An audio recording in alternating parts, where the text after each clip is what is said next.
ঢাকা বিশ্ববিদ্যালয় সম্পর্কে আসলে পিনাকি দাকে আমি রেসপেক্ট করি। উনি ফ্যাসিবাদী বিরোধী সময়ে এই বয়ান তৈরিতে তিনি কাজ করেছেন। তিনি দীর্ঘদিন তার স্ট্রাগল আছে, সে বাইরে আছেন।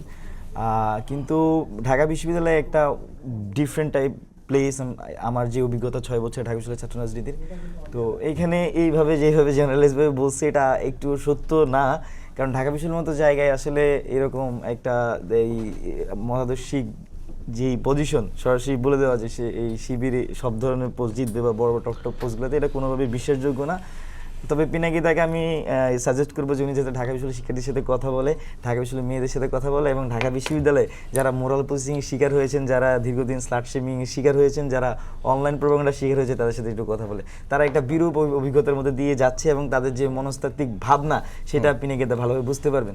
আর আপনারা যারা সংবাদকর্মী আছেন তারাও আসলে এই বিষয়গুলো হয়তো খোঁজখবর রাখেন, আপনারাও এই বিষয়গুলো হয়তো জানেন। তো এখানে এই ধরনের সম্ভাবনা মোটেও নেই।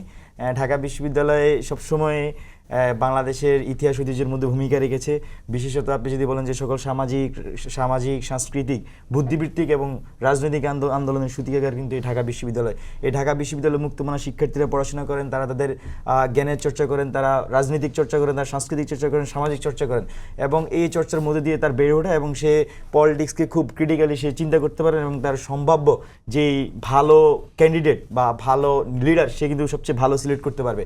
তো এখানে ঢাকা বিশ্ববিদ্যালয় হিস্ট্রিক্যাল যে পজিশন এবং একই সাথে ঢাকা বিশ্ববিদ্যালয়ের যে সংস্কৃতি আমরা দীর্ঘদিন এখানে চর্চিত হচ্ছে, বা ঢাকা বিশ্ববিদ্যালয়ের শিক্ষার্থীদের যে মনস্তত্ত্ব, সেই মনস্তত্ত্বের সাথে আসলে পিনাকি দার এই কথার সাথে আমি দ্বিমত করছি, কারণ খুবই সম্মানের সাথে।